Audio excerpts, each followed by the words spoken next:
और इस वक्त की सबसे बड़ी खबर, मुंबई के करीब बोरीवली मीरा रोड स्टेशन के बीच ट्रेन में फायरिंग की घटना हुई है।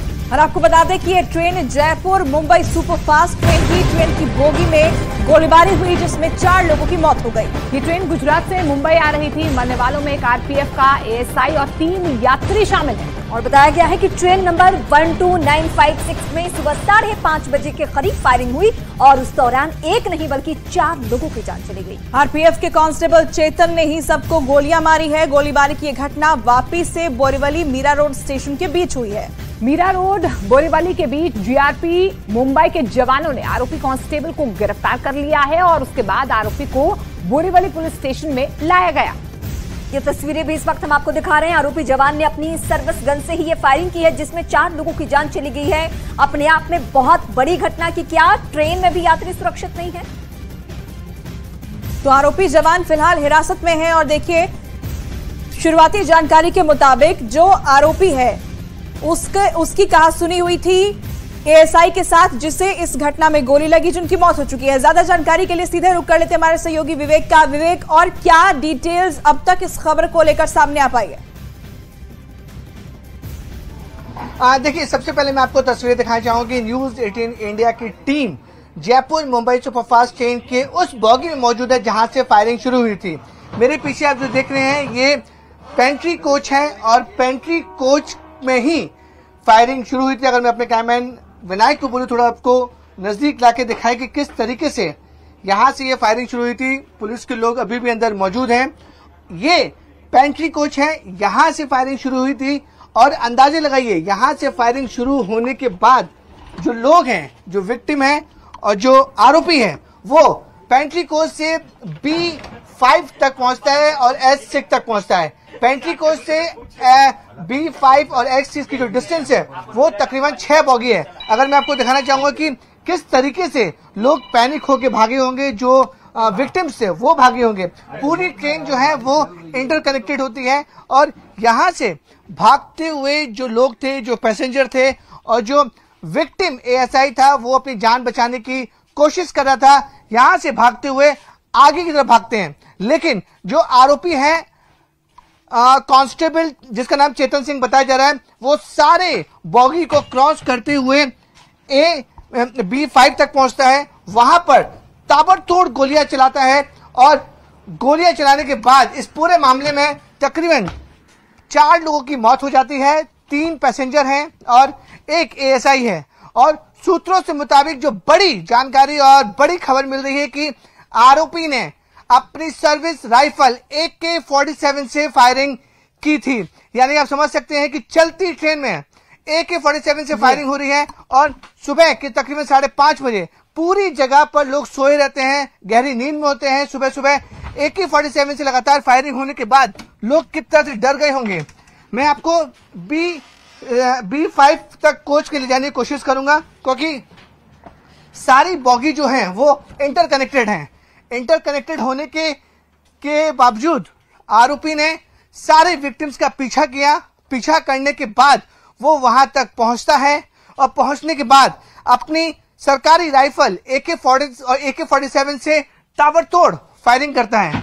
पुलिस ने जहां पर फायरिंग हुई थी उन बॉगी को पूरी तरीके से बंद करके रखा हुआ है ताकि एविडेंस के साथ छेड़छाड़ न हो। जो FSL की टीम है वो आए। देखिए, हम उस बॉगी तक पहुंच गए हैं जहां पर फायरिंग को अंजाम दिया गया था।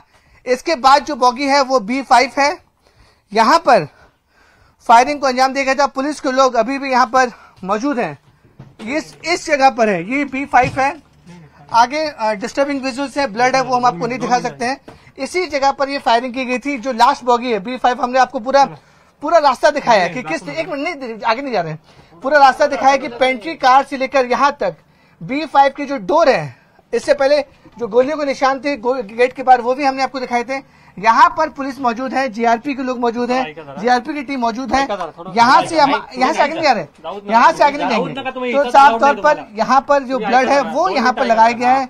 पुलिस की प्रोटेक्शन फोर्स यहाँ पे लगाई गई है, इसके आगे नहीं जा रहे सर। नहीं बोल रहे हैं तो यहाँ पर पुलिस अब इन्वेस्टिगेशन कर रही है और इन्वेस्टिगेशन करने के बाद यहाँ पर पहुंचे। तो हमने आपको दिखाया कि इतना लंबा जो टूर है, 4 से 5 बॉगी क्रॉस करने के बाद लोग अपनी जान बचाते रहे और भागने के बाद यहाँ तक पहुंचे हैं। उसके बाद पुलिस ने पूरे टीम को, जो पूरे बॉगी है, उससे पूरी तरह से कॉर्डन ऑफ कर दिया है और कॉर्डन ऑफ करने के बाद यहाँ पर जांच चल रही है। तो जिस तरीके से रीमा हमने आपको दिखाया कि 5-6 बॉगी तक लोग अपनी जान बचाते रहे, कोशिश करते रहे कि लोग बचकर बाहर निकलें। देखिए जगह कितनी छोटी होती है, सिर्फ 1 से 1.5 फुट के बीच में कोई आपके पीछे AK-47 लेके आ रहा है, फायरिंग कर रहा है, उसमें से आपको 5 बॉगी क्रॉस करके आनी है। यानी कि ये साफ हो गया कि झगड़ा जो है वो ऑल ऑफ सडन नहीं हुआ था, एक प्रॉम्प्ट झगड़ा नहीं था कि एक जगह बैठे हैं, बहसा बहसी हुई, झगड़ा हुआ और गोलीबारी हो गई। ये झगड़ा काफी देर से चल रहा था और झगड़ा चलने के बाद जो फायरिंग शुरू हुई है वो पेंट्री कार से शुरू होती है और पेंट्री कार से शुरू होने के बाद फायरिंग सीधे B5, जो मेरे पीछे बॉगी देख रहे हैं B5, वहां तक पहुंचती है। 3 बॉगी में फायरिंग हुई है। S6 जो स्लीपर क्लास है, पेंट्री कार जिसमें खाना बनता है पूरी ट्रेन के लिए, और तीसरा B5 थर्ड AC टायर जिसमें मैक्सिमम फायरिंग हुई है। यानी कि आप अंदाजे लगाइए कि AK-47 से, जो सूत्रों से जानकारी मिली, AK-47 से फायरिंग हुई, कितने राउंड फायरिंग हुई होगी।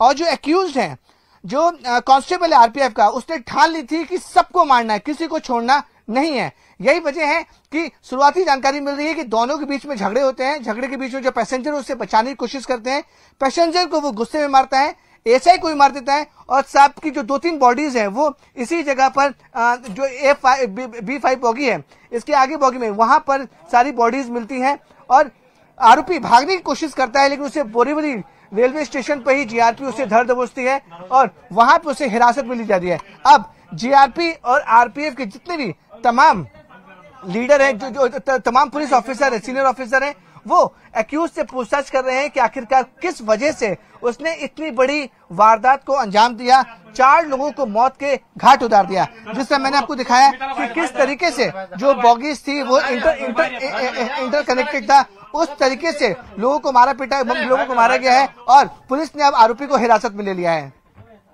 बिल्कुल विवेक, हम देख पा रहे हैं वो खौफनाक मंजर होगा जब ताबड़तोड़ फायरिंग की गई है और उसके बाद देखिए यात्री किस तरीके से भागे होंगे अपनी जान बचाने के लिए। इस बात का अंदाजा लगाया जा सकता है कि 4 लोगों की मौत इस पूरी वारदात में हो गई है।